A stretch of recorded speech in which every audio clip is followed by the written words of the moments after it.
Toc, allez on y va, bonjour à toutes et à tous et bienvenue dans la revue d'actu politique où aujourd'hui on fait le point sur différentes actualités politiques autour de 3 thèmes principaux. Aujourd'hui nous allons commencer par parler du gouvernement Lecornu, de son cap, de sa composition et de ses missions et des écueils qui l'attendent.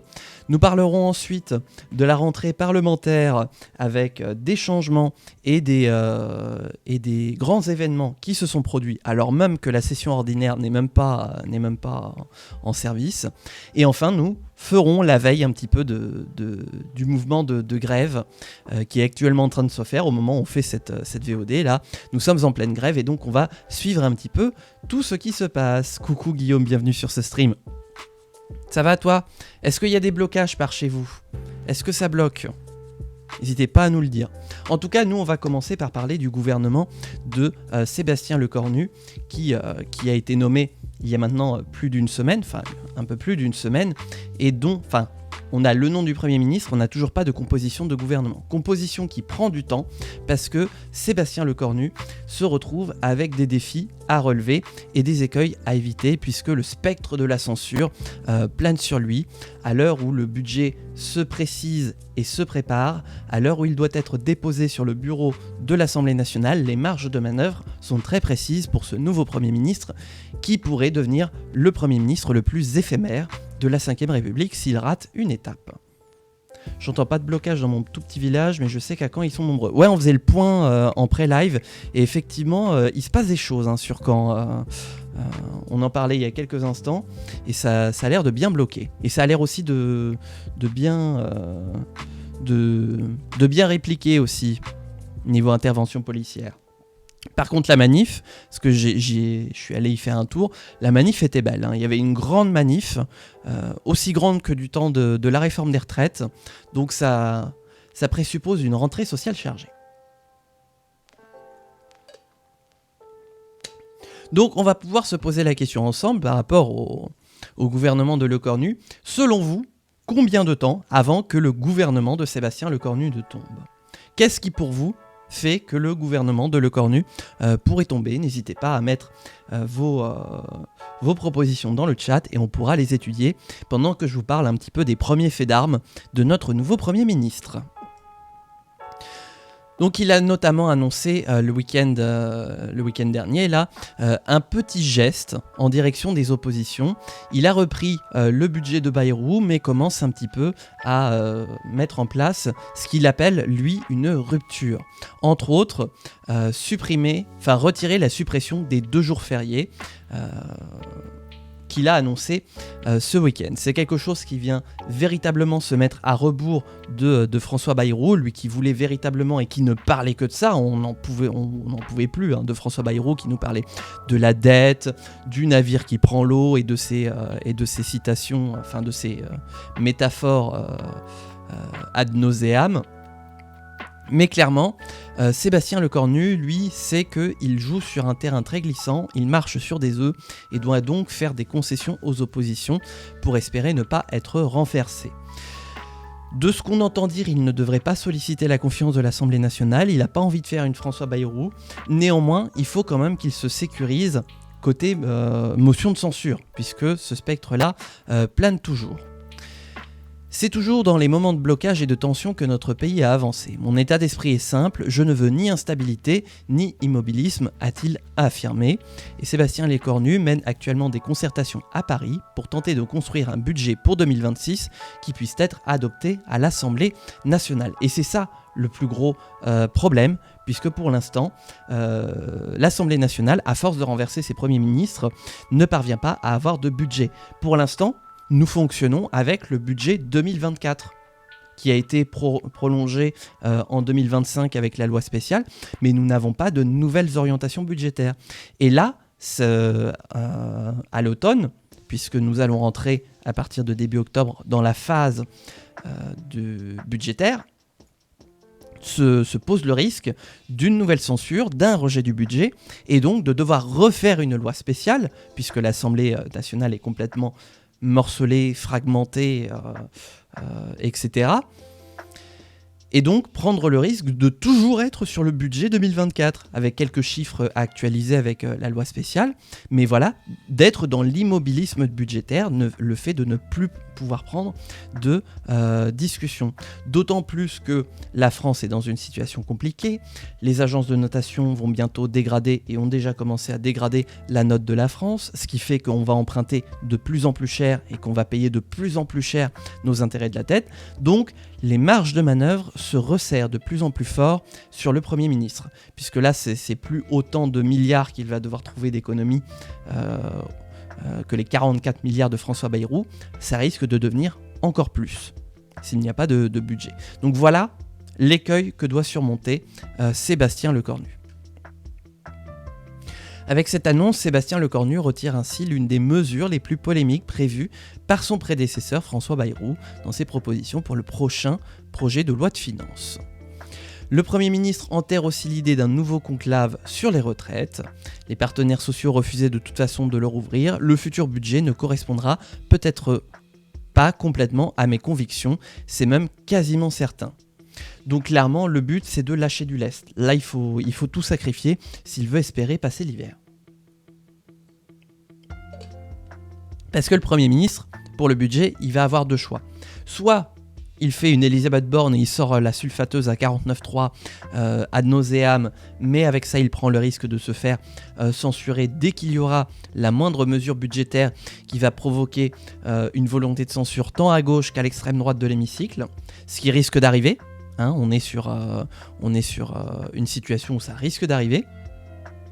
Ou bien, et c'est ce que souhaite notamment le Parti Socialiste qui l'a enjoint à ne pas faire ça, ou bien il n'engage pas aucun 49.3, il laisse complètement la main à l'Assemblée nationale et au Sénat pour faire voter une version du budget qui sera complètement modifiée, puisqu'on a une Assemblée nationale tripartite et que donc chacun va pouvoir faire voter ses amendements et ceux des voisins qu'ils veulent soutenir, et donc qui sera complètement différent de la copie originale.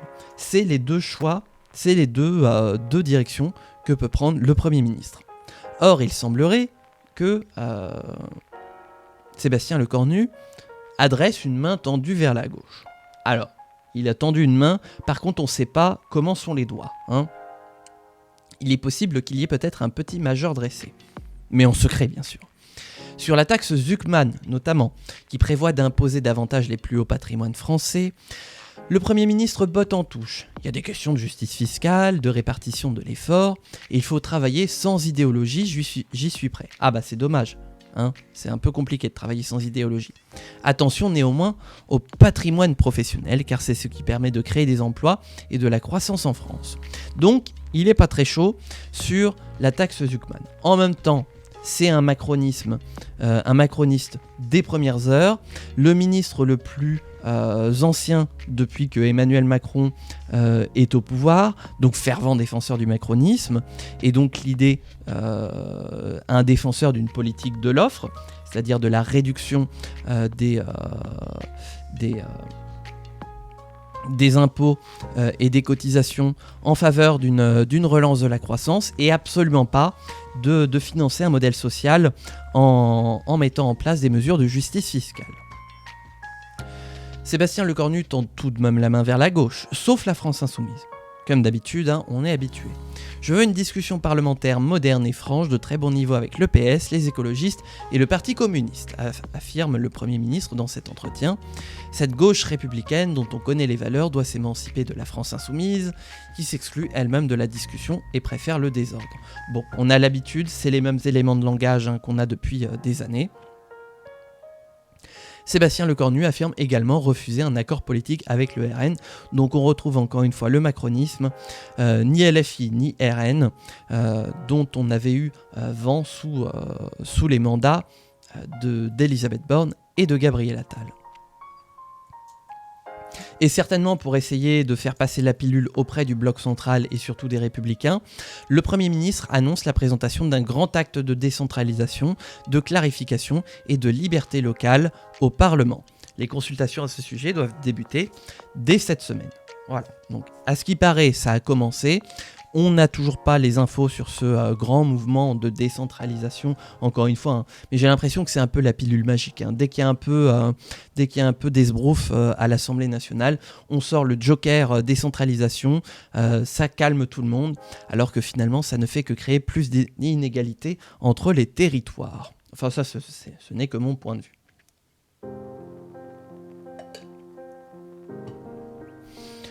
Donc, je vous propose aussi de découvrir les 5 travaux qui attendent Sébastien Lecornu en tant que nouveau Premier ministre. La première des choses, puisqu'on l'a dit tout à l'heure, c'est qu'il n'a toujours pas de gouvernement. Et ça fait une semaine, on n'a toujours pas de nom de ministre. Il continue de recevoir les partis, donc sauf LFI et sauf le RN, pour pouvoir former un nouveau gouvernement. Et donc esquiver les censures. Clairement, l'objectif de Sébastien Lecornu est d'essayer de rallier tant des figures de droite et de gauche. Or, finalement, il semblerait que si l'un rejoint, l'autre quitte, et si l'autre rejoint, l'un quitte. Donc ça s'annonce compliqué. Et d'autant plus qu'il y a déjà eu des consultations qui ont été faites, notamment hier le Parti Socialiste qui a été reçu par Sébastien Lecornu. J'ai du mal, hein. J'arrive pas à me faire à l'idée qu'il est Premier ministre. Et à la sortie, Olivier Faure, le premier secrétaire du Parti Socialiste, avec Patrick Kanner et Boris Vallaud, qui sont présidents des groupes parlementaires, a confié alors que grosso modo, ils étaient toujours... Oh, mais qu'est-ce que c'est que ce bordel ? Foutez-moi la paix. Ils étaient toujours sur la ligne de la censure. Donc j'imagine que ça a dû très mal se passer et que la gauche, surtout le Parti Socialiste en l'occurrence, n'a dû avoir aucune concession de la part de Sébastien Lecornu. Voilà pourquoi je disais que la main tendue, on ne sait pas ce que font les doigts, puisque le Parti Socialiste est toujours partant à l'idée de censurer Sébastien Lecornu alors qu'il n'a toujours pas de gouvernement. Donc j'imagine que ça a dû très mal se passer. Donc Sébastien Lecornu doit s'atteler à la composition de son gouvernement. Comme ses 2 derniers prédécesseurs, l'ex-ministre des Armées tentera sans doute de débaucher plusieurs personnalités venues de la gauche. Mais difficile d'imaginer que des socialistes ou des écologistes acceptent de rejoindre son équipe. En même temps, quand on voit à quel point le macronisme n'est plus en odeur de sainteté, est-ce qu'on peut se dire, on peut se demander qui serait suffisamment intelligent pour rejoindre un Titanic en train de couler ? Je pose la question. Si vous voyez ça autrement, n'hésitez pas à me le dire. Mais moi, je ne vois pas autre chose que la métaphore du Titanic pour évoquer les derniers gouvernements d'Emmanuel Macron qu'il a nommés. Pour moi, je ne vois pas autre chose qu'un navire qui est en train de couler, et donc ça sert à rien d'essayer de rejoindre le bateau qui coule. On va pas le réparer. Et d'ailleurs, avec le fait majoritaire en France, pour moi, l'avenir du macronisme est tout simplement de mourir. La France n'est pas adaptée au tripartisme politique, et donc la sortie de la crise politique sera liée à la fin du macronisme.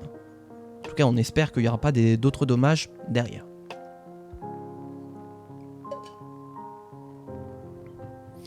Ce fidèle d'Emmanuel Macron pourrait devoir se contenter de profils sociaux-démocrates, à l'instar de Manuel Valls, dont la reconduite à l'outre-mer n'est pas confirmée encore à ce jour, c'est encore en suspens, ou de François Rebsamen à l'aménagement du territoire, tous deux n'étant plus encartés au PS.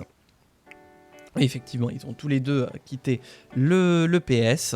Donc, et d'ailleurs, on nous avait vendu notamment François Rebsamen comme étant la victoire du macronisme qui avait enfin réussi à s'ouvrir au Parti Socialiste. Sauf qu'en fait, on avait un peu oublié que Rebsamen n'est plus du PS. Voilà.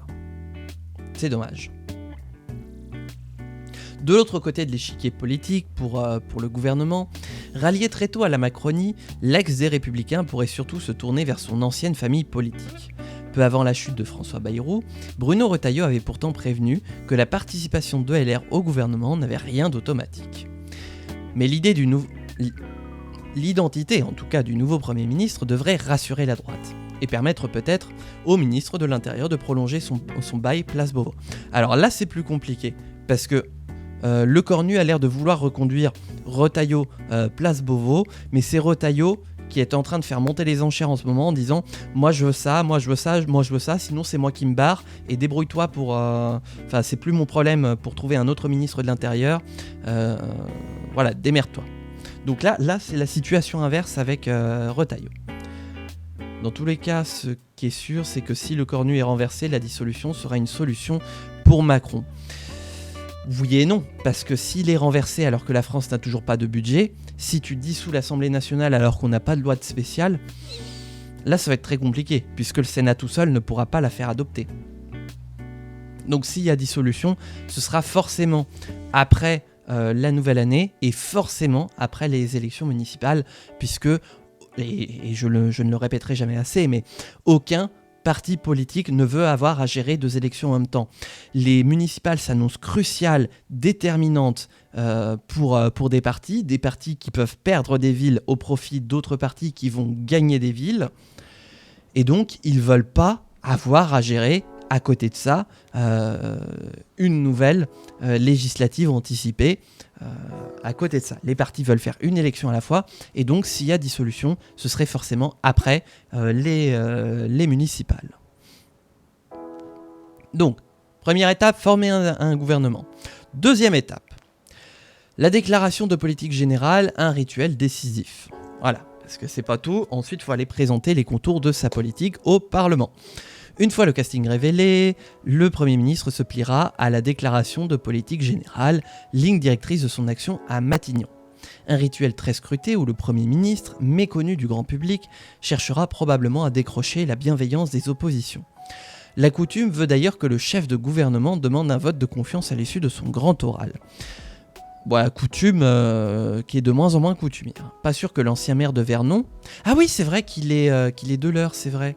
Prenne le même risque de François Bayrou, sèchement renversé lundi soir après avoir remis son destin entre les mains des députés. Oui, sauf que François Bayrou, il fait son vote de confiance à la fin de son mandat. Normalement, un Premier ministre, il demande la confiance au moment où il entre en fonction. Pas à la fin, pas quand il a déjà 10 mois d'activité.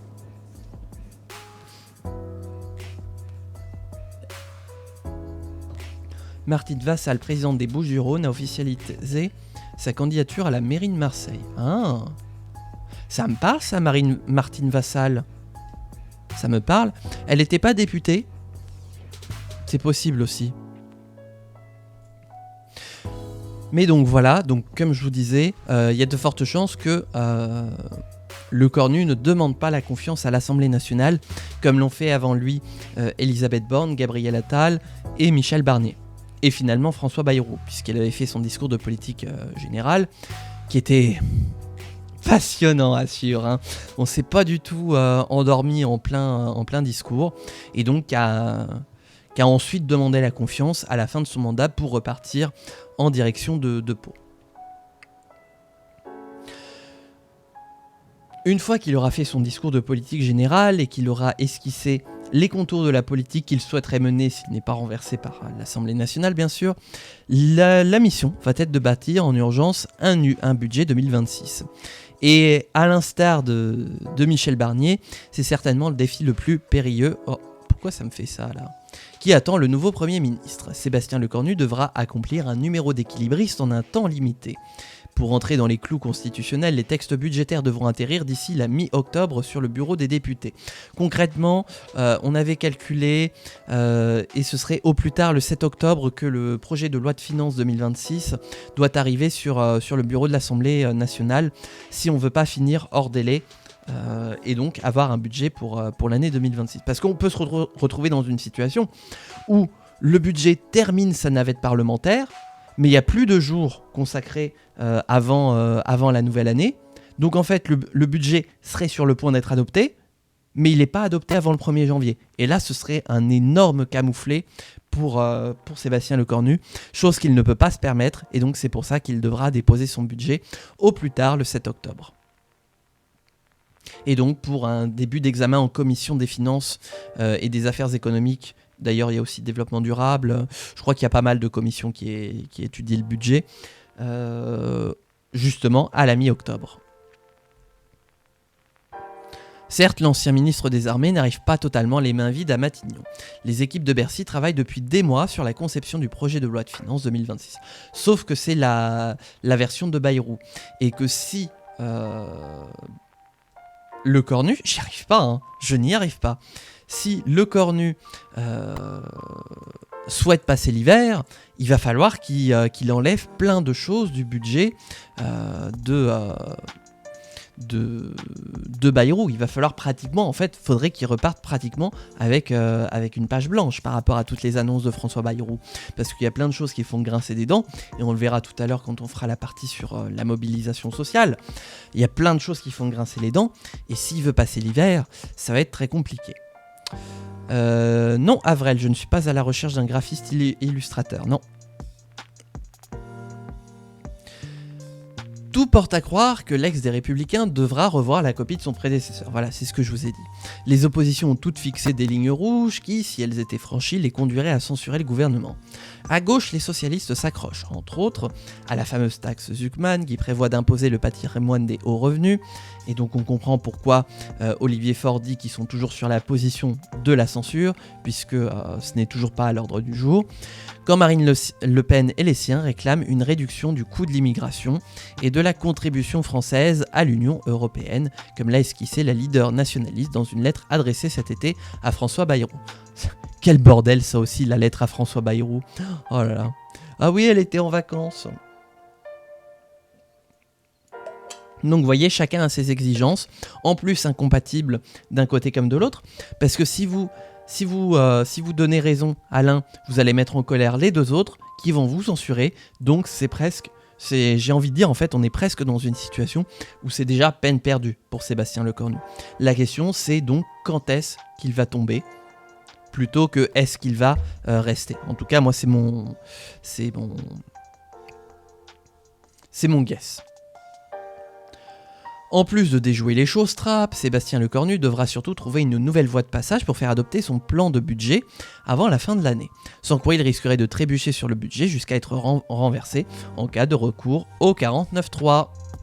Et justement, qui dit 49.3 dit motion de censure, mais pas que. Comme ses deux derniers prédécesseurs, Sébastien Lecornu devra avancer sur un champ de mine parlementaire. Il lui faudra au moins arracher un accord de non-censure s'il ne veut pas connaître le même sort que Michel Barnier et François Bayrou. Le centriste avait, lui, survécu à 8 motions de censure avant d'être renversé sur le vote de confiance. Pour durer, le 7e Premier ministre d'Emmanuel Macron devra donc obtenir à minima la bienveillance des 66 députés socialistes ou celle des 123 députés marinistes. Et pour l'instant, ça n'en prend absolument pas la direction.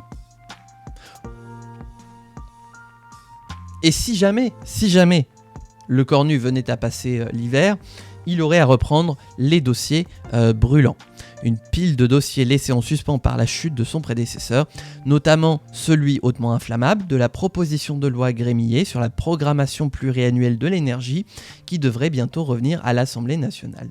Un texte hautement inflammable, et je dis pas ça parce que que la planète est en train de brûler à cause du réchauffement climatique, mais tout simplement parce que l'Assemblée s'était complètement excitée sur le sujet et que le bloc central avait fini par faire voter une motion de rejet pour ne pas étudier le texte et prendre le risque qu'il soit amendé pour l'envoyer directement au Sénat.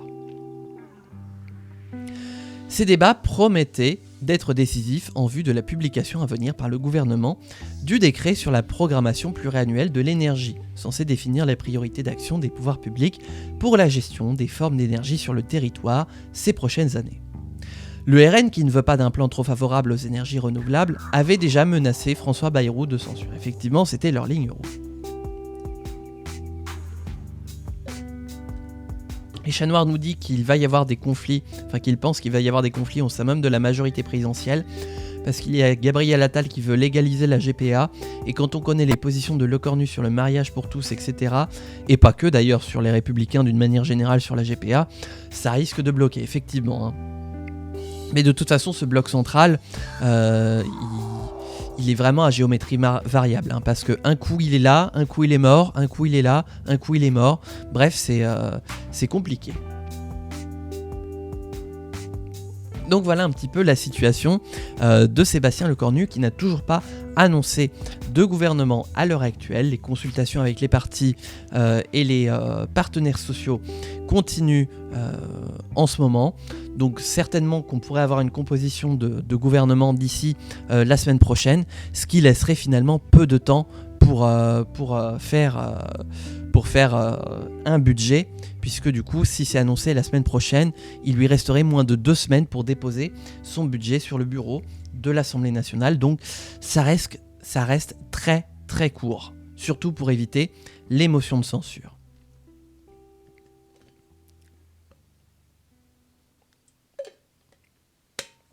Donc moi je vous pose la question, cher chat, vous qui écoutez ça, vous qui maintenant avez tout le contexte, je vous pose la question, pour vous, quand est-ce que Sébastien Lecornu va tomber ? Est-ce que déjà vous considérez qu'il va tomber ? Et pour vous, quand est-ce qu'il va tomber ? Est-ce qu'il va passer l'hiver ? On ne sait pas.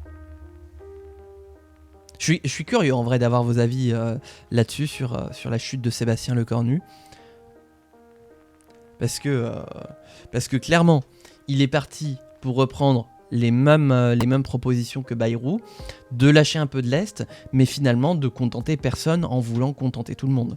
Et finalement, se faire censurer, un peu comme l'a fait François Bayrou. Ce qui aurait quand même de nombreux risques pour la France. Hein, et je sais de quoi je parle quand je le dis. Hein, le fait qu'on n'ait plus de loi spéciale, le fait qu'on soit toujours sur le budget 2024 prorogé à 2 reprises, ça commence à être compliqué niveau perspective budgétaire.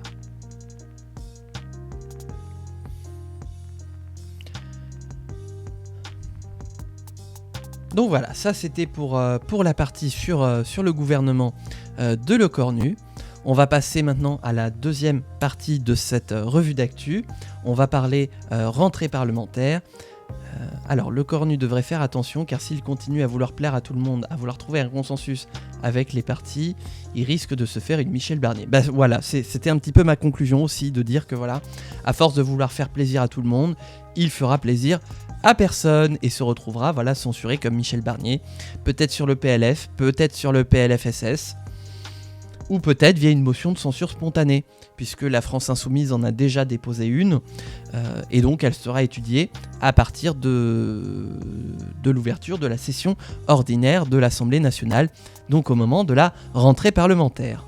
Oh là, transition toute trouvée, puisque la rentrée parlementaire n'a peut-être pas encore eu lieu, mais néanmoins l'Assemblée nationale et le Sénat continuent de fonctionner.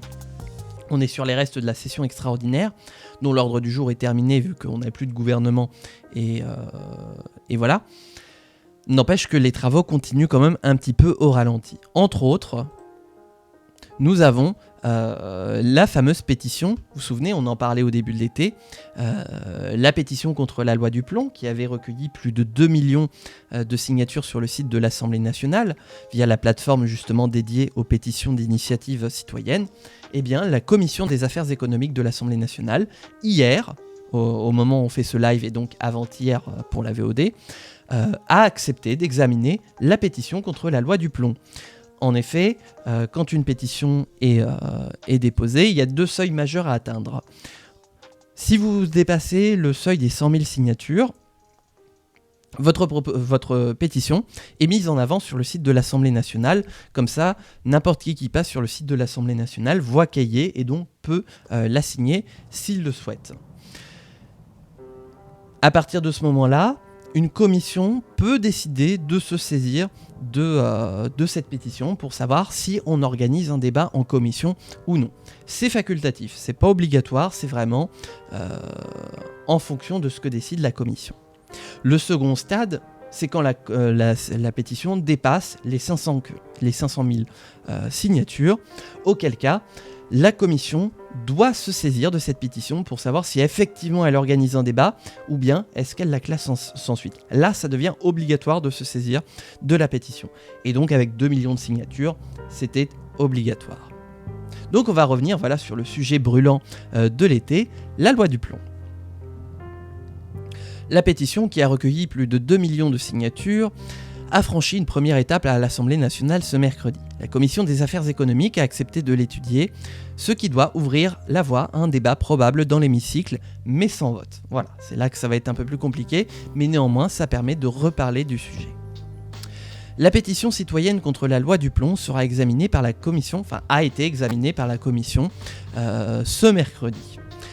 Le groupe des députés de la France Insoumise a salué une première historique pour cette pétition qui a recueilli plus de 2 millions de signatures. En décidant de ne pas classer la pétition, la Commission des affaires économiques ouvre la voie des débats au sein même de cette commission dans les prochaines semaines. Cela pourra donner lieu à des auditions potentielles, à la rédaction d'un rapport et au bout du compte, à un débat probable au sein de l'Assemblée nationale, mais sans vote. Parce que là, ce qui est intéressant, c'est que là, si la commission accepte ça, ça va partir en débat en séance publique, dans l'hémicycle, avec les 577 députés. Donc là, ça s'annonce intéressant. Même s'il n'y a pas de vote, chacun va pouvoir exprimer ses positions et notamment faire valoir l'idée que si oui ou non, il faut réexaminer le texte à l'Assemblée nationale. Texte qui, je dirais examiné, on devrait plutôt dire d'ailleurs examiné, puisque le texte avait subi, comme la proposition Grémillet, avait subi une motion de rejet votée par le bloc central pour empêcher qu'elle soit amendée et donc l'envoyer directement au Sénat. Donc finalement, ce serait peut-être la première fois que l'Assemblée nationale puisse débattre en séance publique de la proposition de loi Duplon, finalement.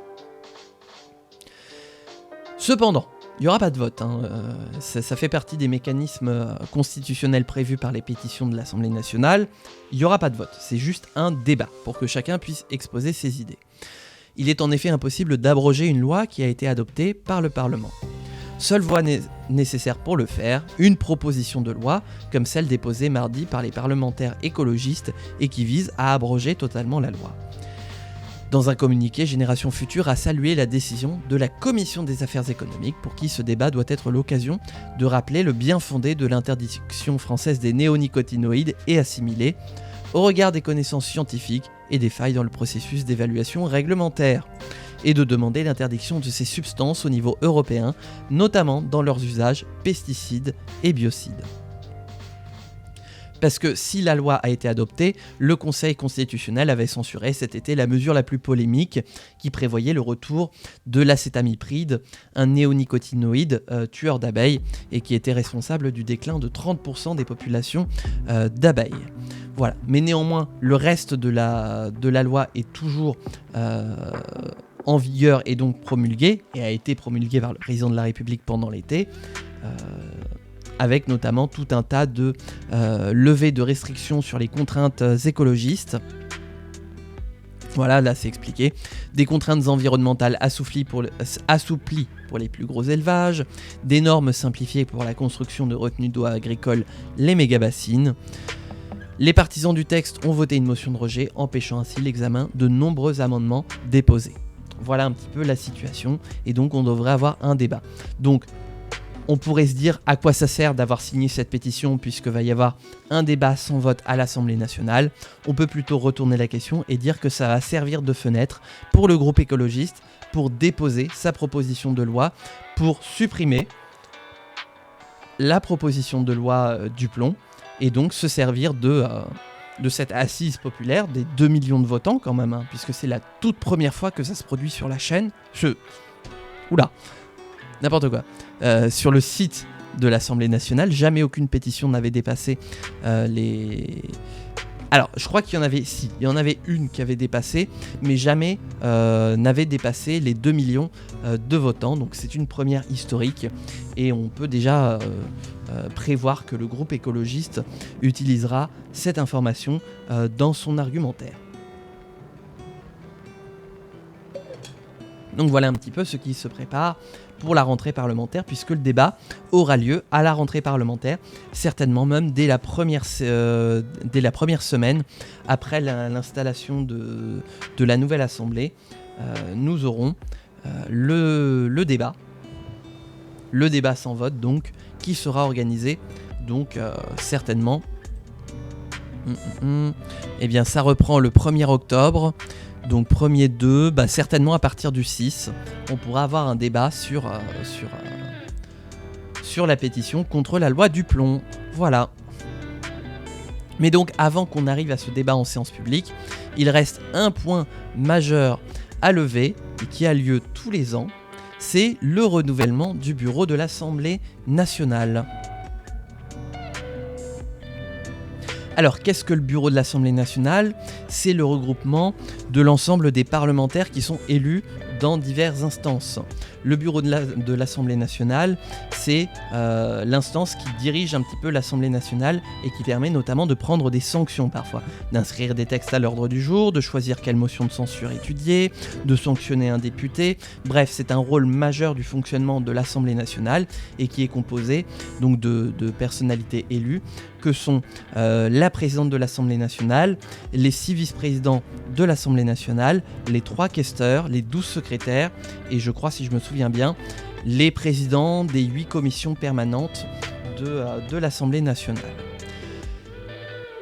L'année dernière, on avait eu une élection de bureau un petit peu différente de d'habitude, puisque à chaque fois, les parlementaires essayent de répartir les postes au prorata de la représentation de chacun des groupes politiques de l'Assemblée nationale. Or, la gauche avait décidé de ne pas jouer le jeu de ce prorata et donc de participer au barrage à l'extrême droite et au Rassemblement national en refusant toute élection de membres de l'extrême droite au bureau de l'Assemblée nationale. Ce qui avait donné un bureau dans lequel le Rassemblement national et l'extrême droite d'une manière générale est complètement absent et un élément sur lequel justement le groupe Ensemble pour la République du bloc central de Gabriel Attal avait participé. Gabriel Attal avait dit qu'il n'associerait pas leur voix à celle de l'extrême droite, il ne ferait pas élire au bureau des membres de l'extrême droite. Or, nous sommes à l'ouverture de la session ordinaire dans quelques semaines, et donc le bureau est remis en jeu traditionnellement tous les ans. Tous les postes, sauf un, celui de la présidente de l'Assemblée nationale, qui elle est élue pendant toute la législature, donc pendant théoriquement 5 ans. Je dis bien théoriquement parce que en ce moment on ne sait pas trop si les législatures vont durer 5 ans. Donc par contre les autres postes, eux, sont remis en jeu. Les 6 vice-présidences, les 3 questures, les 12 secrétariats, et les présidences de commissions permanentes. Et avec ça, eh bien, la donne a changé, comme nous le dit Politico dans cet article, dont on a appris les nouvelles ce matin. Selon plusieurs sources parlementaires, les 4 chefs des groupes du socle commun à l'Assemblée nationale, donc EPR, Ensemble pour la République, les macronistes, le MoDem de François Bayrou, LR de Bruno Retailleau et Horizon d'Édouard Philippe, se sont entendus hier avec Yael Braun-Pivet pour jouer collectif lors de la bataille pour le renouvellement des postes clés à l'Assemblée, vice-président, questeur, secrétaire, etc., dont l'élection aura lieu les 1er et 2 octobre. Cette bataille interne électrise les couloirs de l'institution. Ok. Ce que ça change, voilà, parce qu'il y a des choses qui changent. Les chefs du socle commun partagent désormais tous la volonté de la présidente de l'Assemblée nationale de faire en sorte que tous les groupes politiques soient représentés au bureau en proportion de leur taille dans l'hémicycle, y compris donc le Rassemblement national, ce à quoi s'étaient opposés les troupes de Gabriel Attal l'an passé. Donc on avait toute la partie gauche de l'hémicycle jusqu'au centre qui avait refusé de mêler leur voix au Rassemblement national, en vertu du barrage républicain. Et finalement, le barrage, il est parti bien loin. Outre le fait qu'elle ouvre la voie à l'accession à certains postes importants de députés RN, qui n'en ont aucun actuellement, l'entente, si elle se confirmait, devrait aussi entraîner un rééquilibrage. Les LR et les macronistes, surreprésentés dans l'instance au regard du nombre de leurs députés, devront faire de la place. La gauche, qui avait raflé la mise l'an passé, pourrait faire les frais de l'accord, tandis que le MoDem, grand perdant de la présente bataille, devrait se refaire une santé. Donc va y avoir un vrai jeu de quilles qui va se dérouler au bureau de l'Assemblée nationale, là où actuellement sur les 12 postes qui sont élus en séance publique, la gauche en possédait, les 4 groupes de gauche du NFP, du Nouveau Front Populaire, en avaient 7, donc détenaient la majorité de ces postes élus. Et donc de fait avait une majorité solide au bureau de l'Assemblée nationale.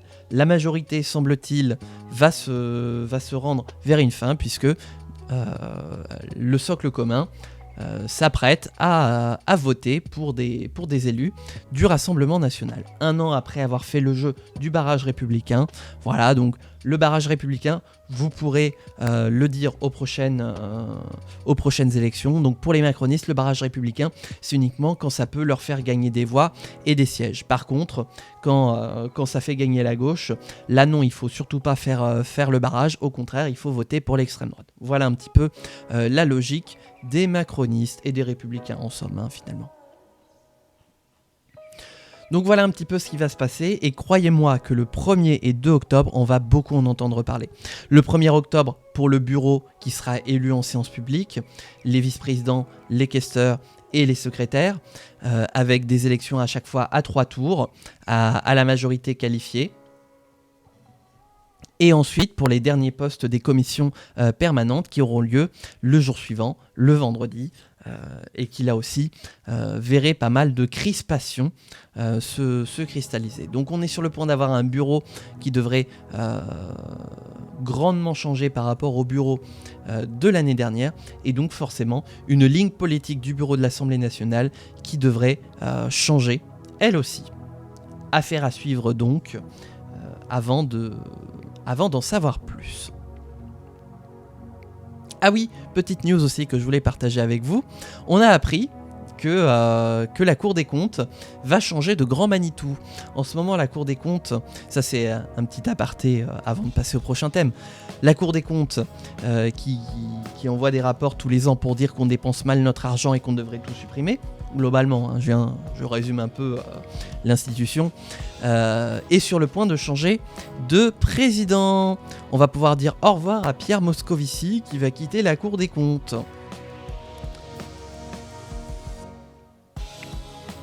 Et donc c'est Politico, encore une fois, qui nous relate l'info qu'on a appris hier soir. Annonce surprise, rue Cambon. C'est là où sont donc les sages du conseil de la Cour des comptes. Le premier président de la Cour des comptes, Pierre Moscovici, va quitter son poste avant la fin de son mandat, prévu fin 2026, a-t-il fait savoir à ses présidents de chambre mercredi, qu'on a appris.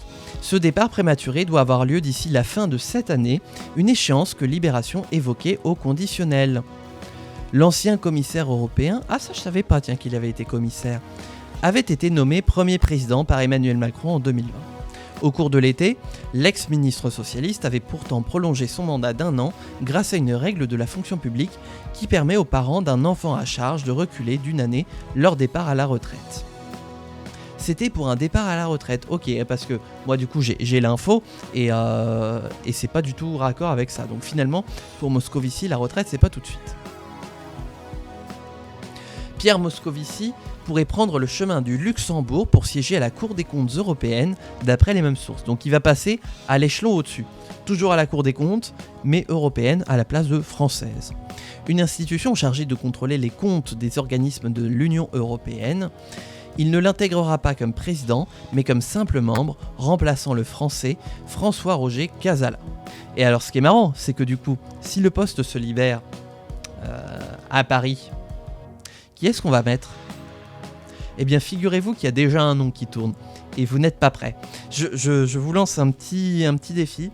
Essayez de deviner qui c'est que ça peut être, et comme ça, on va rigoler. Devinez. Et je vous dis, là, on parle de cauchemar, clairement. On parle d'un cauchemar. Imaginez le pire possible. N'hésitez pas à faire des propositions, on va rigoler. Voilà, on va rigoler. Imaginez le pire à la Cour des comptes.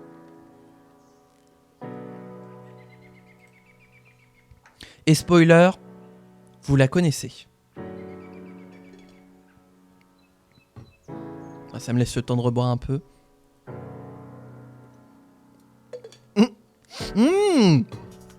Oh, c'est vrai que ça... Oh, ça... Pardon. On a trouvé un enfer plus grand encore, ça aurait été Bruno Le Maire. Ce n'est pas Bruno Le Maire, mais ça aurait pu. Bazar des Faits nous propose Elisabeth Borne, notre chère mamie vapote internationale. Eh bien, laissez-moi vous dire que vous avez la bonne réponse. Laissez-moi vous dire que vous avez la bonne réponse. Parmi les noms qui circulent, pour l'instant, alors ça va y avoir d'autres noms qui vont circuler, mais parmi les noms qui circulent à l'Elysée, celui d'Elisabeth Borne. On pourrait avoir Elisabeth Borne à la Cour des comptes d'ici 2 mois, quoi. Voilà. Donc, nous ne sommes pas prêts. On n'était déjà pas prêts pour Elisabeth Borne, Première ministre, en vertu de l'article 49, alinéa 3 de la Constitution. Eh ben, on n'est pas prêt pour Elisabeth Borne, Première présidente de la Cour des comptes. Hein. Ça va être sportif, hein. Va falloir s'accrocher, les enfants. Par contre, il y a peut-être un monde où d'autres noms sont proposés et qui retiendront mieux l'attention du président de la République, puisque c'est lui qui nomme le premier président de la Cour des comptes. Mais néanmoins, comme Elisabeth Borne est encore un petit peu dans les bonnes grâces d'Emmanuel Macron, je dirais que les espoirs que ce soit quelqu'un d'autre que Elisabeth Borne sont un peu douchés. Mais on ne sait jamais, voilà. Hein, y a de l'espoir, pas pour nous précisément, mais pour l'humanité en général, hein, comme d'habitude. Voilà, donc y a toujours... Il y a une possibilité. Elle est là, elle est présente. Elle est toute petite, mais elle est là. Un espoir qu'un jour, on ait quelqu'un d'autre qu'Elisabeth Borne à la Cour des comptes. Voilà un petit peu tout ce qui se profile avec cette rentrée parlementaire, et pas seulement que parlementaire. Voilà. Bon, on a fini cette deuxième partie sur la rentrée parlementaire. Je vous propose de passer à la troisième partie. On va suivre un petit peu en direct les manifestations, le mouvement de mobilisation, les grèves, les mouvements de cette journée d'action du 18 septembre 2025. Alors j'ai prévu plein d'articles, on va les regarder un petit peu ensemble. Donc là, autant c'était globalement ordonné, préparé et tout, autant là, on va suivre ça en direct, donc il va y avoir des évolutions. D'ailleurs, vous aussi dans le chat, si vous avez des infos à m'envoyer sur les manifestations et tout, n'hésitez pas à en parler, qu'on puisse voir ça. Alors,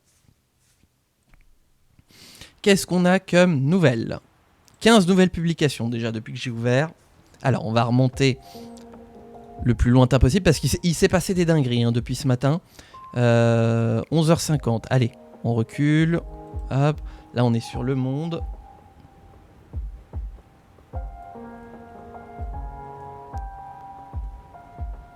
Excusez-moi, j'ai vu Fabien Roussel, j'étais trigger. Donc les mouvements ont commencé hein, ce matin tôt sur le terrain, hein, dans plein de villes de France. Et ce qui est intéressant, c'est que du coup, c'est un mouvement qui a lieu pas seulement dans les grandes villes de France, les métropoles et les communautés urbaines, mais bien dans plein de petites villes aussi, qui voient beaucoup d'actions se faire. Alors forcément, on a tous les points sur les blocages et tout. Alors, il faut savoir que déjà ce matin, et c'était très intéressant et je lisais ça dans mes petits courriers politiques du matin, le ministère de l'Intérieur hier soir fermait ses portes en tablant sur plus de 800 000 manifestants. Et j'ai ouï dire, j'ai pas encore les chiffres dénombrés, on va peut-être les voir plus tard, mais que le million serait en passe d'être atteint. Donc comme avec les inconnus, le million, on y croit, on lâche rien.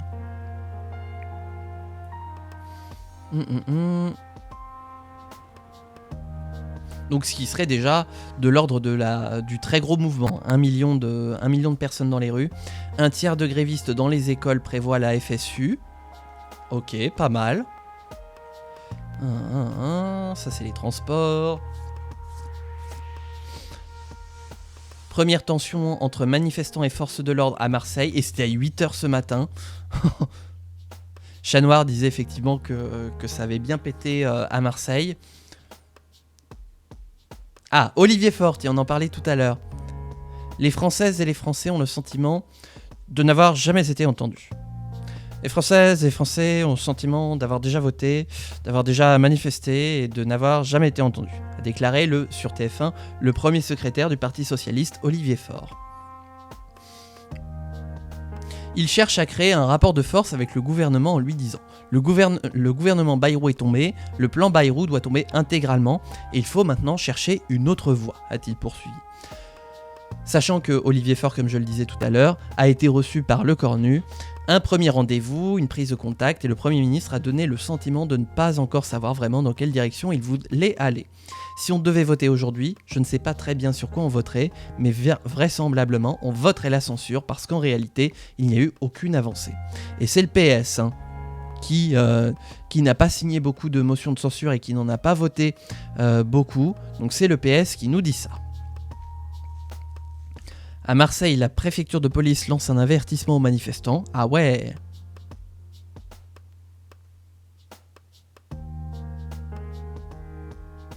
Appelant les personnes qui défileront dans le cortège encadré à quitter les lieux dès la dislocation de ce dernier. Eh ben...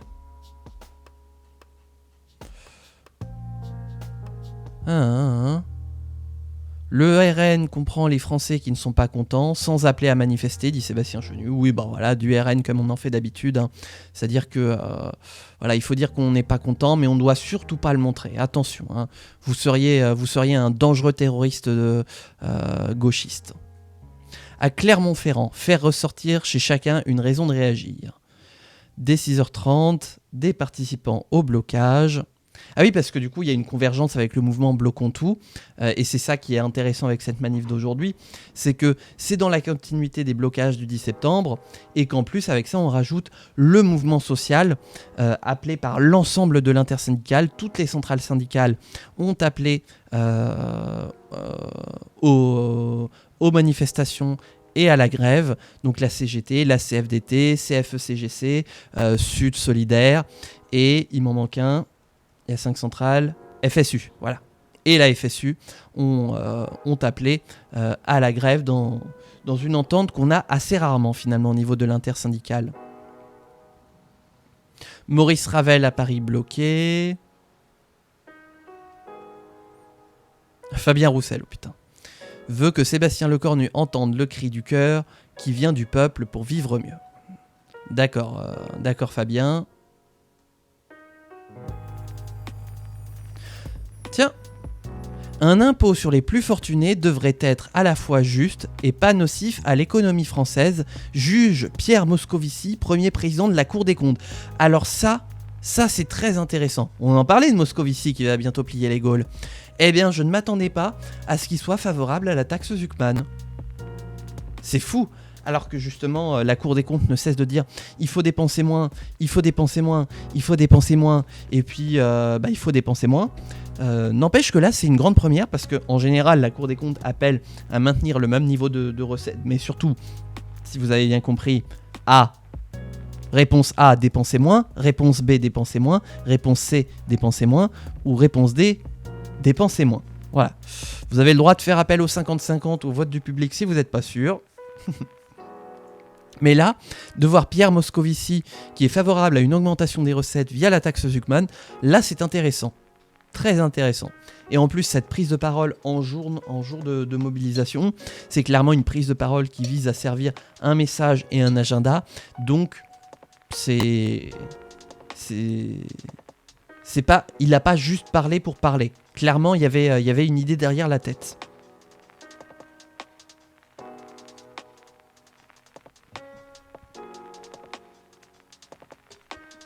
Alors, un déploiement sans précédent de drones pour surveiller les manifestations.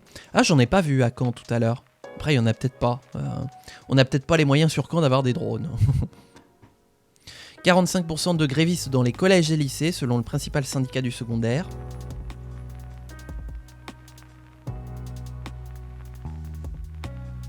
Les autorités fébriles face à l'ampleur attendue de la mobilisation, un dispositif en conséquence. Un préfet de police de Paris très inquiet, un ministre de l'Intérieur démissionnaire qui met en garde contre la convergence des violents. Oh là là là là là là. Ah mais la chienlit du fascisme quoi. Les autorités s'alarment de possibles débordements. Ah là là là là là.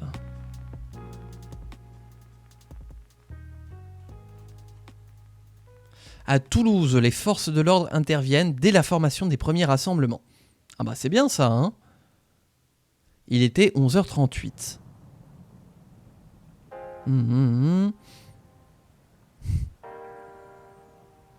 Qu'est-ce qu'on a? Des groupes de 30 personnes, 20 personnes. Pour l'instant, c'est des petits groupes désorganisés. Enfin, c'était urgent. Des actions à ce stade moins intenses que prévu, selon Retailleau. Il y a eu, à 10h, dans toute la France, 230 actions sur la voie publique, 95 tentatives de blocage de sites et 10 000 personnes qui étaient engagées dans ces actions, a détaillé le ministre démissionnaire. Pour le moment, il n'y en a eu qu'un seul sabotage. Une tentative, c'était en Martinique sur un réseau d'eau potable. Ouf. Ah ouais, le réseau d'eau potable en plus, compliqué. Déjà que le réseau d'eau potable dans les Dromcom, voilà quoi. Mais alors, de saboter. Tiens, bah, est-ce que ça vous semble bien de saboter le réseau d'eau potable en Martinique? Est-ce que vous soutenez le sabotage? Tentative de blocage sur des dépôts de bus, des axes de circulation, des bretelles, des lycées, des actions moins intenses, des manifestants déstabilisés par la présence massive de forces de l'ordre. Bah oui, forcément, quand tu sors 80 000 policiers, oui, voilà, et que tu fais jouer du tonfa.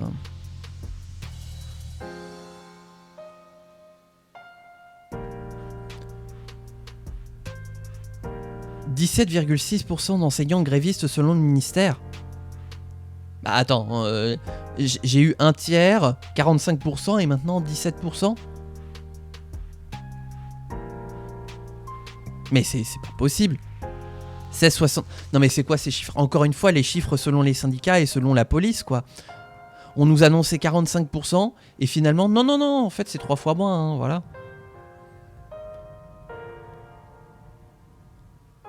J'aimerais bien avoir les bons chiffres à un moment.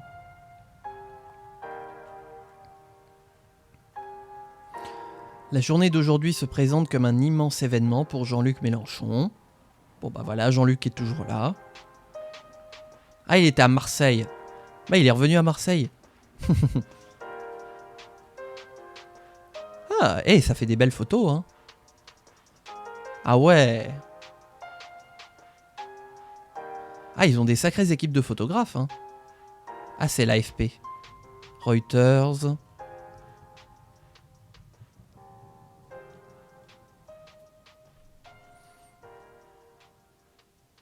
Morlaix. Qu'est-ce qu'on a d'autre? Besançon. Ah, et là c'est intéressant. Voilà, et on a appris ça, moi c'était juste avant que je lance le live, on a appris que une centaine de cheminots étaient parvenus à forcer l'entrée du ministère de l'économie à Paris et donc ont investi le ministère. Après une assemblée générale à la gare de Lyon à Paris, une centaine de manifestants, emmenés par Fabien Villedieu, secrétaire général de Sudrail, sont parvenus à entrer dans l'enceinte du ministère de l'économie. Bercy est sur le chemin entre la gare et la place de la Bastille où débutera la manifestation. Aucune présence policière ni les douanes qui assurent la sécurité du site n'ont dissuadé les manifestants, à qui il avait été ordonné par les organisateurs de surtout rien casser. De fait, ils sont restés dans la cour sainte des bureaux des fonctionnaires des finances, le temps de brûler quelques fumigènes et d'assurer aux curieux aux fenêtres qu'ils avaient des solutions pour trouver de l'argent. Il suffit d'aller chercher dans la poche des milliardaires. Donc ça a bougé ? Ils y sont toujours ou pas ? 75 blocages complets ou partiels de lycées selon le ministère de l'Éducation nationale. 23 lycées, 52 autres établissements. La mobilisation est déjà un succès pour Sophie Binet, secrétaire générale de la CGT. C'est un avertissement très clair au gouvernement pour Marie-Lise Léon de la CFDT.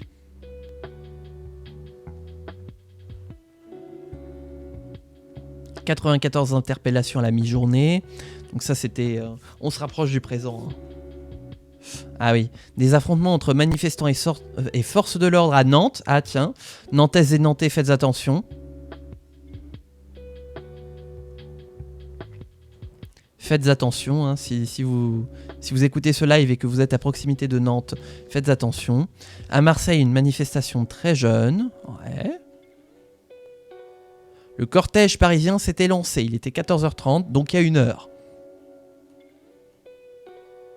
Morlaix encore. Je crois qu'ils ont une antenne à Morlaix, c'est pas possible.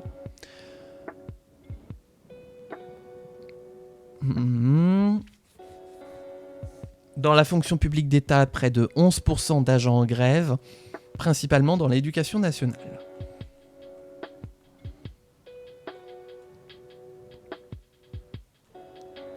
Dunkerque, ok, bah pour l'instant on n'a pas de nouvelles infos, je vais voir si on a du nouveau là-dessus.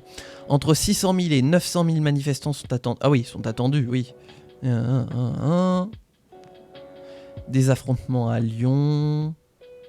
Des heurts en marge d'un cortège à Nantes.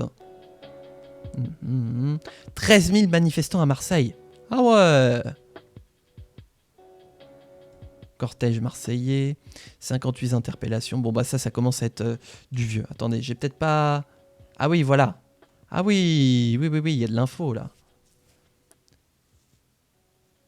243 000 manifestants et 7 policiers blessés en France.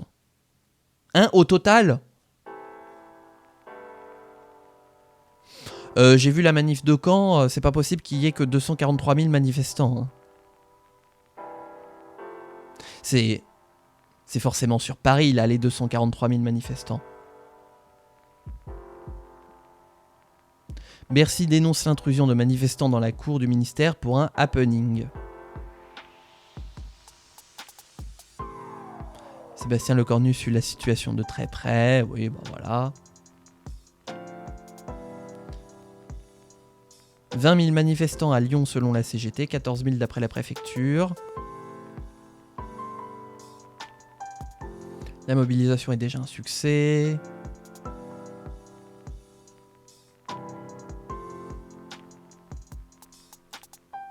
Bon, je vais voir s'il y a d'autres... Ah, c'est marrant, hein. Non mais... Regardez un petit peu la différence de traitement des sujets. Il était où ?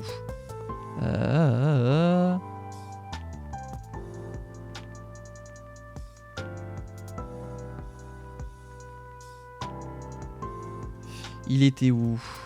Voilà, des affrontements à Lyon. Et puis, le Parisien, à Lyon, une manifestation globalement calme. Nous recensons 3 blessés. Bon, quand même, hein, voilà. Un journaliste, 2 policiers CRS. Voilà, 3 interpellations. Et bien sûr, BFM qui parle d'affrontement, hein, attention, c'est terrible.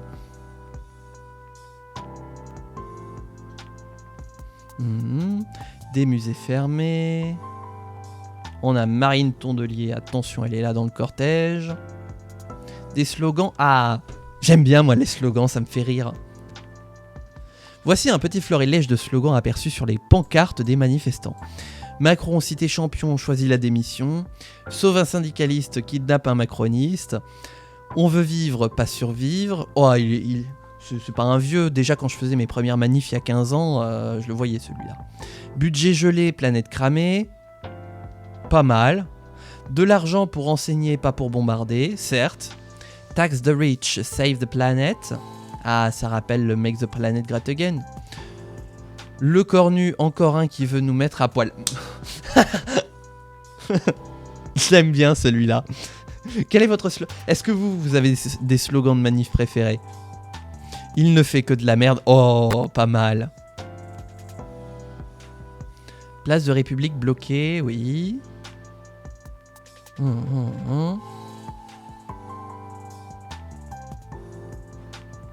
Aujourd'hui dans la rue et demain on continue. Ouais, bah voilà les slogans classiques. Hein. Fier d'être socialo. Eh ben. Alors attention, ça va certainement trigger beaucoup de gens dans ce chat. Accrochez-vous, je monte le son exprès pour bien vous casser les oreilles avec ça. Selon Gilbert, 73 ans, ben oui, il n'y a que le Parti Socialiste qui a fait quelque chose sous la 5ème République. Les 35 heures, entre autres. Attention, vous avez le droit d'être trigger et d'exploser dans le chat.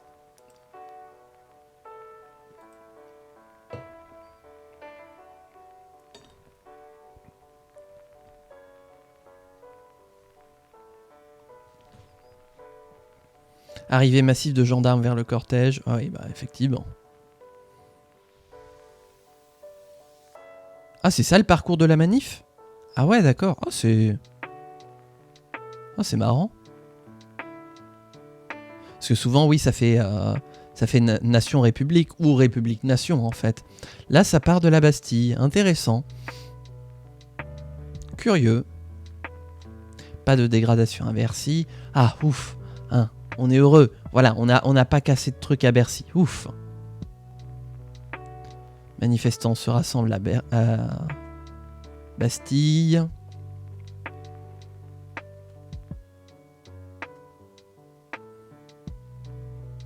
L'AG de la gare du Nord en partant vers le cortège. Le bilan à midi. Le ministère de l'Intérieur recense 94 interpellations la mi-journée, dont 15 à Paris. Sur l'ensemble du pays, 32 personnes ont été placées en garde à vue, dont 6 dans la capitale. Un policier a été blessé. Dans toute la France, le ministère compte 476 actions, dont 341 sur la voie publique et 135 blocages. Enfin, 20 incendies de voies publiques sont recensés.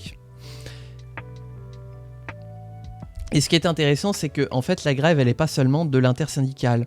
Il y a un acteur supplémentaire aujourd'hui pour cette manifestation, parce que c'est pas fini, ça va continuer. Mais il y a un acteur majeur qu'on oublie, mais qui est là, qui sont tout simplement les pharmacies. Voilà. Les pharmacies sont fermées jeudi en parallèle de la grève du 18 septembre. Plus de 9 officines sur 10 pourraient baisser le rideau pour la journée. Les pharmaciens dénoncent la baisse des remises commerciales sur les médicaments génériques destinés à réduire les dépenses de santé qui menacent leur activité selon eux. Et oui, et alors accrochez-vous parce que les chiffres sont énormes. Un mouvement spécifique à la profession rattrapé par le contexte social. Plus de 9 pharmacies sur 10, il spoil déjà, comptent rester fermées jeudi 18 septembre dans le cadre d'une journée d'interpellation auprès du public et de ses élus. Les pharmaciens dénoncent la baisse des remises commerciales sur les médicaments génériques entrée en vigueur le 1er septembre et destinée à réduire les dépenses de santé dans un contexte budgétaire délicat. Ils estiment que cette mesure pourrait entraîner la fermeture de pharmacies et la perte de nombreux emplois. Après une première mobilisation en août, les pharmaciens ont prévu de manifester dans tout le pays. France Info fait le point sur cette gronde, blablabla.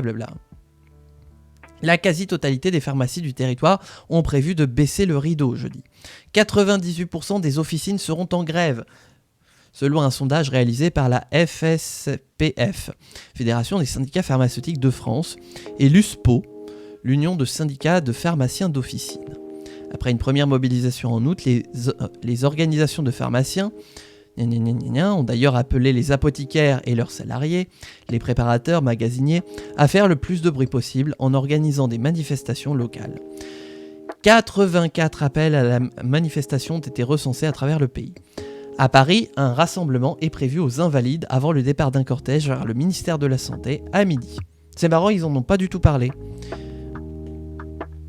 Certaines officines réquisitionnées par les préfectures pour assurer les gardes resteront toutefois ouvertes. Il est possible de savoir lesquelles en consultant le site de l'Agence régionale de santé de votre département. Et donc, pourquoi les pharmaciens se mobilisent-ils ? Ils protestent contre la baisse des remises commerciales sur les médicaments génériques qui menacent la viabilité du système économique de nombreuses officines, selon le communiqué de leur intersyndicale. Le gouvernement a décidé en août, via un arrêté publié au journal officiel, de réduire le taux maximum des remises accordées par les laboratoires aux pharmaciens sur ces médicaments. Depuis le 1er septembre, elles ne peuvent pas dépasser 30% du prix du générique contre 40% jusqu'ici. Et ce plafond doit encore baisser pour atteindre 20% en 2027. Ces rabais sont autorisés pour encourager la distribution de génériques par rapport aux médicaments sous brevet, car les premiers coûtent moins cher à la sécurité sociale. Celle-ci les rembourse aux officines au plein tarif, ce qui fait des remises un élément central de la rémunération des pharmaciens. Le gouvernement affirme aux représentants de la profession qu'une baisse du plafond de 40 à 30% représente 4 000 € de pertes annuelles par pharmacie, rapporte l'USPO aux médias spécialisés Le Moniteur des pharmacies. Mais l'organisation, comme les autres syndicats, assure que le manque à gagner sera bien plus important, entre 15 000 et 30 000 € par an selon les estimations. Cette mesure décidée par le gouvernement est destinée à faire des économies. L'État veut pousser les industriels qui accordent des rabais à baisser le prix de leurs médicaments génériques afin de réduire les dépenses de santé de l'État. L'intersyndicale des pharmaciens dénonce une décision mortifère et prévient que le rétablissement du plafond de remise de 40% est un préalable indispensable pour discuter d'un nouveau modèle de rémunération avec le gouvernement. Les syndicats souhaitent aussi que le niveau des remises ne soit plus fixé par simple arrêté ministériel, mais via un texte de loi. Le Conseil national de l'ordre des pharmaciens estime que la baisse des remises sur les médicaments génériques risque d'entraîner de nombreuses fermetures. Béatrice Cléras, porte-parole de l'Union nationale des syndicats de pharmaciens d'officine, a avancé sur France Info le chiffre de 5 à 6 000 fermetures dans les 3 ans, alors que la France compte un peu plus de 20 000 pharmacies selon la Cour des comptes. Cette décision va signer la mort d'un bon nombre d'officines dans tous les territoires, estime la porte-parole, qui souligne le risque de créer des déserts pharmaceutiques. Et déjà qu'on a des déserts médicaux, alors si on rajoute à ça des déserts pharmaceutiques, on ne va pas s'en sortir.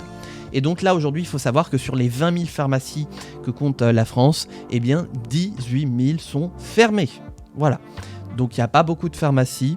Et par contre, j'ai pas vu de pharmaciens dans les cortèges de manif. Donc ils devaient simplement être en grève aujourd'hui. En tout cas, moi, de ce que j'en ai vu. Ah, ça bouge au niveau du monde.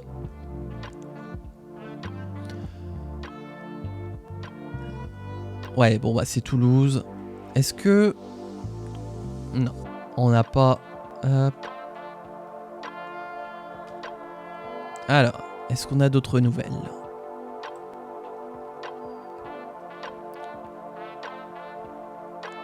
Ah, François Ruffin. Aujourd'hui, ce que l'on voit, c'est une unité syndicale qui est un modèle pour nous, déclare François Ruffin depuis le cortège parisien. Oui, je m'entraîne à faire mes imitations. Forcément, je suis un streamer qui fait de la politique. C'est dans le contrat, il faut que je fasse des imitations d'hommes et de femmes politiques. Voilà, c'est comme ça, je peux pas faire autrement, c'est dans le contrat. Voilà. 264 000 manifestants dans toute la France à 15h, 128 interpellations. Ah oui, donc on est très loin du million, hein. Mais alors c'est selon quoi ? Selon la police ou selon les syndicats ? J'imagine que c'est selon la police. Attendez, on va essayer de se trouver un direct de la manif de Paris.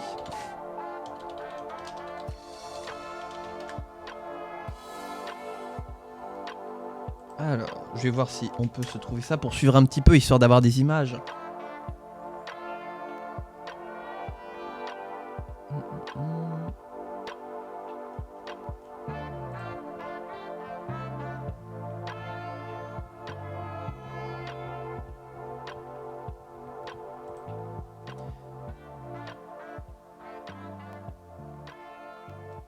Y a pas des gens qui filment en direct ? Si jamais les gens vous trouvez des liens, n'hésitez pas à me les envoyer parce que j'aimerais bien moi avoir un petit direct.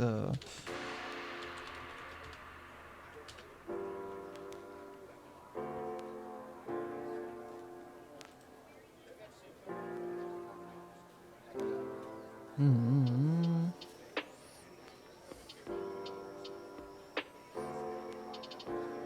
11 500 manifestants à Rennes, la gare fermée. Ah tiens, c'est intéressant, là on est sur RTL.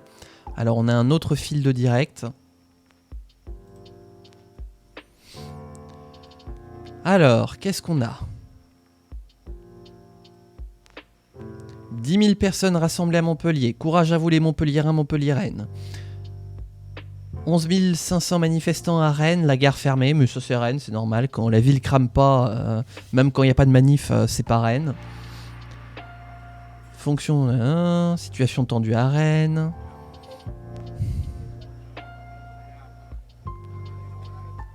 « 14 000 personnes dans les rues de Lyon. » Ah oui, mais non, je voulais juste ouvrir la photo. Premières interventions policières à Rennes.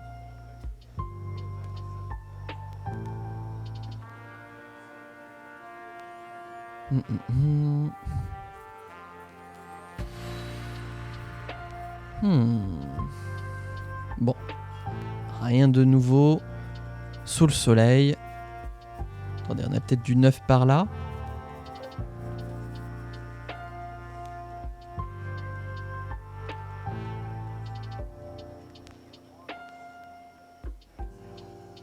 Bilan à Marseille à 14h20, 15 000 manifestants, 22 interpellations. 200 Black Bloc à Oberkampf. Une manifestante poussée violemment au sol par un policier à Marseille. Aïe aïe aïe. Aïe aïe aïe aïe aïe. On va regarder ça. J'ai entendu dire qu'il n'avait pas pu maintenir le barrage au niveau du rond-point de Bretteville par chez nous. Ah, le rond-point de Bretteville, c'est lequel déjà? Est-ce que c'est le grand là au niveau du périph'? En tout cas, nous à Caen, bah tiens, je vais regarder aussi, je veux les chiffres pour Caen. Tac.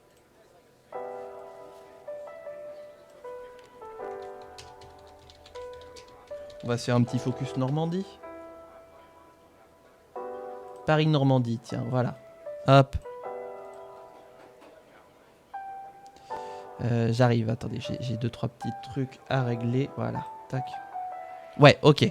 Ah ouais, donc... bah en même temps, quand je vois comment ils se sont fait déloger du périph' aussi la semaine dernière. Alors...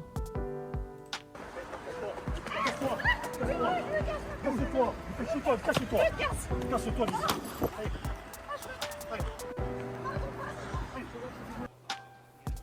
Effectivement, on reconnaît bien les pratiques de la police. À Rouen, des jeunes demandent la libération d'un camarade arrêté ce matin. Chut, oh là, attends, j'ai pas...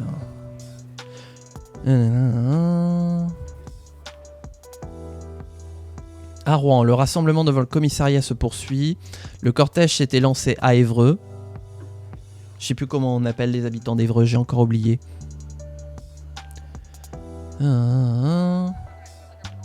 Ça on a vu. Coucou du coup à Piratata aussi.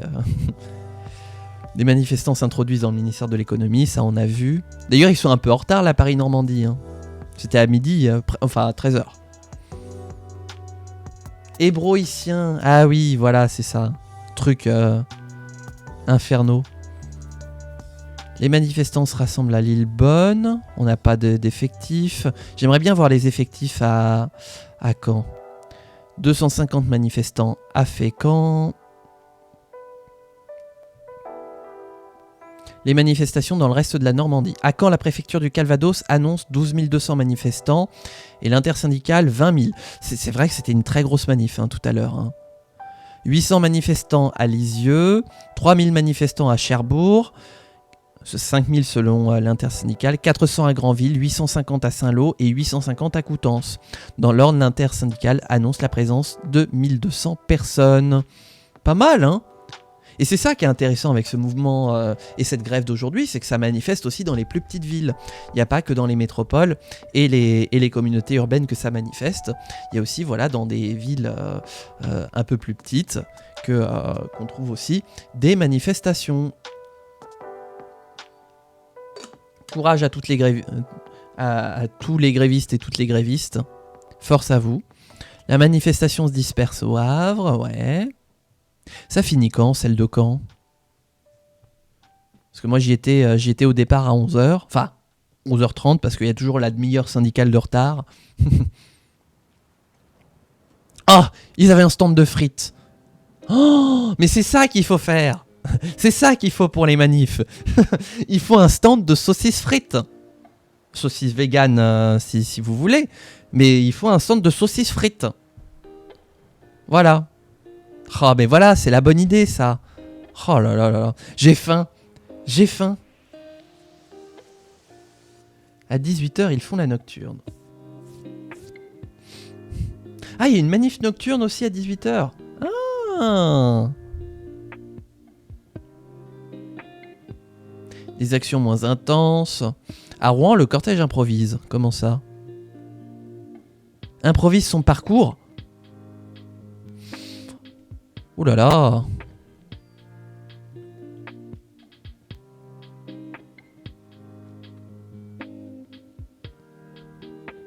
Mais alors ça me fume. Là je vois 45% de grévistes dans les collèges et lycées.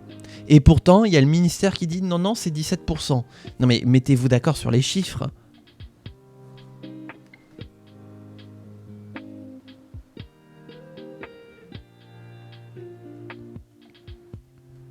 Bon bah ça bat bien le pavé. Je vais voir si on a autre chose. France 3 Région, ah bah voilà. Parole de manifestants en Normandie, tatati tatata, blablabla. À Rouen, une cinquantaine de manifestants se réunissent actuellement à proximité du commissariat. Ils demandent la libération d'une manifestante qui aurait été emmenée et placée en garde à vue pour une histoire de tag. Un dispositif de force de l'ordre est également en place.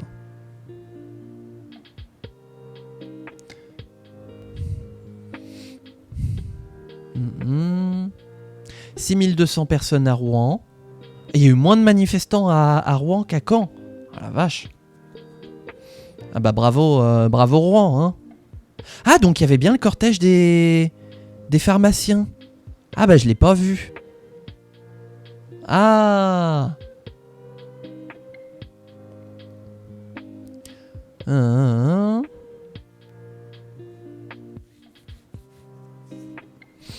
Parce que je rappelle, hein, 90% des pharmacies sont fermées. 18 000 sur 20 000. Hein.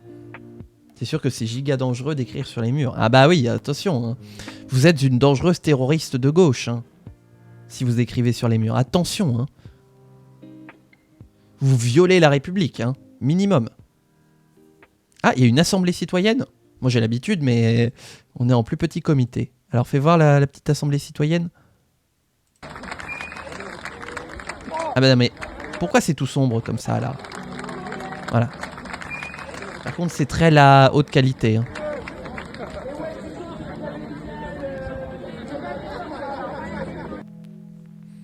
Bon bah il y a du monde.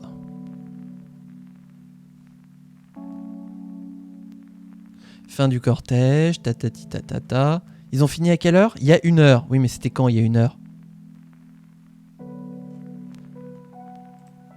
Alors, attendez, on a du nouveau.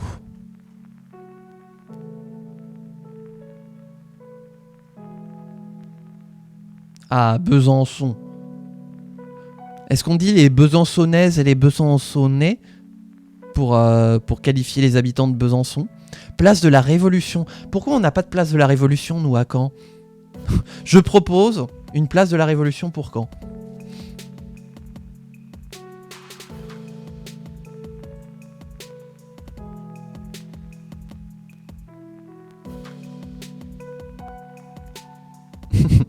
Ah oui, du coup, bazar, je sais pas. Bisontin, bisontine. C'est trop mignon! C'est trop mignon! Je trouve ça trop mignon. Et du coup, ouais, bazar, je sais pas si t'as entendu mon imitation de François Ruffin. je m'essaye, hein, je m'essaye aux imitations. Forcément, je suis un streamer politique, il faut que je m'y mette. Je sais pas ce que tu en as pensé. C'est rigolo.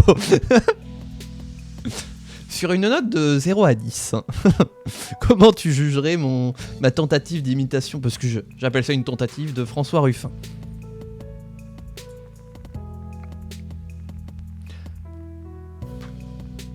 Ah bah non, j'avais pas vu, attends. Ah oui, parce que... Oh putain, j'ai 1 million de messages à voir là sur Discord. Oh nom de Dieu. Effectivement, vous avez un nouveau message.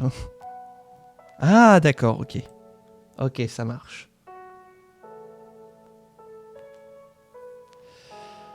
Ça, on a lu, du coup. Y a rien de nouveau, là? Allez, on veut voir. Si vous avez des news sur les manifs, hein, vous partagez. Hein. Vous gardez pas ça que pour vous. Donc ça, on a vu pour les pharmaciens. Hein, 18 000 sur 20 000 qui sont fermés. Hein. Attention, hein, ça déconne que dalle. Hein. Est-ce qu'on a du nouveau? Allez, France 3. Il y a 22 minutes. On va essayer de se trouver un autre direct.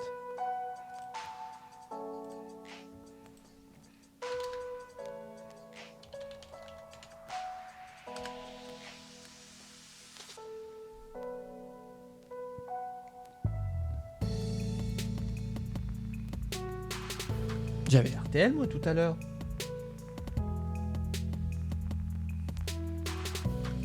Tiens, allez, on va se rajouter du direct. Hop, voilà. Histoire de faire une bonne couverture. Le cortège parisien s'était lancé. Tatati tatata.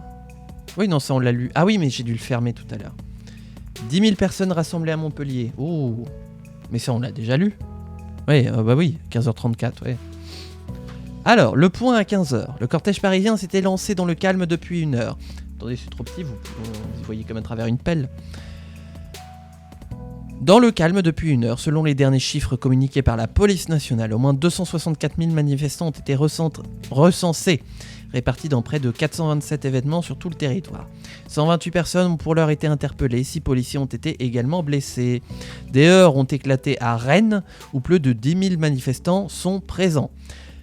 Et ils ont bloqué la gare. Comme d'habitude, hein. J'ai envie de dire, moi j'ai participé à quelques manifs à Rennes, et je sais pas comment ils font. Les Rennaises et les Rennais, ils ont un truc, c'est-à-dire que quand ils font une manif, t'es en train de défiler et tout, puis tu clignes des yeux, et boum, t'es à la gare, et la gare est bloquée, et les trains circulent plus, et t'es sur les voies, et tu fais coucou au conducteur de train, parce que lui aussi il est solidaire de la grève. Il y a un truc avec Rennes que je ne comprends pas. Tu clignes des yeux, et boum, t'es sur les voies du train. Qui sont les manifestants qui défilent? Lycéens, infirmiers, retraités, des profils différents, mais avec un point commun. Ils sont dans la rue pour manifester ce jeudi, et ce, pour des raisons très diverses. Les équipes du Trésor de TF1 se sont plongées dans les cortèges pour comprendre pourquoi ils manifestent. C'est marrant. Je sais pas pourquoi, j'ai senti à la façon dont c'était écrit que c'était fait pour être prononcé comme ça. Avec la voix du reportage, là. La façon dont c'était écrit, je ne pouvais pas ne pas le prononcer comme ça. Le point à 15h encore. Fermeture de la gare de Rennes, voilà. On décidait de fermer. Rennes est une autre dimension, mais je sais pas, il y a un truc bizarre avec Rennes. Ils sont pas foutus comme les autres. Les autorités ont décidé de fermer provisoirement la gare de Rennes, a appris TF1 et LCI de sources policières. Actuellement, le nombre de manifestants dans la ville est de 11 500, indique la préfecture. Voilà, et donc tu clignes des yeux et boum, t'es sur les voies de la gare et tout le trafic est bloqué. Et c'est très bizarre. J'ai fait 2 manifs à Rennes et à chaque fois... Normalement, tu dois traverser un pont pour aller du côté de la Vilaine où il y a la gare, et ben tu sais pas comment, tu traverses pas le pont, mais tu finis à la gare et tu finis sur la gare. Il y a un truc très bizarre.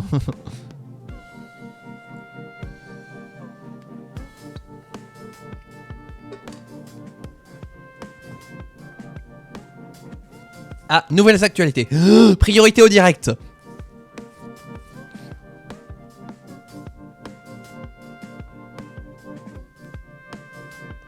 Une mobilisation exceptionnelle pour Aurélie Trouvé de LFI. C'est une mobilisation populaire absolument exceptionnelle qui exprime la colère et la souffrance des gens. Elle réagit au micro de TF1 LCI, la députée insoumise Aurélie Trouvé. Les Français n'arrivent plus à vivre de leur travail. Ah oui, c'est vrai, c'est la présidente de la commission des affaires économiques. Bah, peut-être plus pour longtemps d'ailleurs en fait. Estime également que la situation sociale est de plus en plus dure à cause de la politique d'Emmanuel Macron, d'où notre motion de destitution déposée avec 104 députés de gauche. Ah oui, tiens, ça j'ai oublié d'en parler, parce qu'il y a une motion de censure qui est déposée, mais aussi une motion de destitution. Comme ça, on vous met Manu et Seb dans un paquet garni, un censuré, le deuxième offert, voilà. Pour te virer tout ça, Fissade, Matignon et de l'Elysée. Voilà, ils font des paquets garnis maintenant à LFI. Alors, pas de nouvelles publications. Non, bah écoutez, ça a l'air d'être une bonne journée de grève comme on les connaît, quoi. Faut peut-être que j'actualise, je crois, ici. Non, 15h54, non, ça se met à jour tout seul.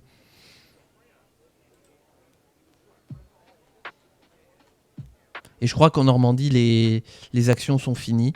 À part des éventuelles manifs nocturnes qui vont avoir lieu. Grosso modo, je crois que c'est fini pour cet après-midi. Sauf à Paris. Et dans quelques autres villes. 18 000 manifestants à Toulouse. Ah, Toulousaine. Oh là là. Il y a du monde, hein. En plus, il fait beau. Regardez-moi ce beau temps. C'est vrai qu'en plus, il fait beau et chaud. C'est l'occasion de sortir manifester, voilà. Profitons-en tant qu'il pleut pas.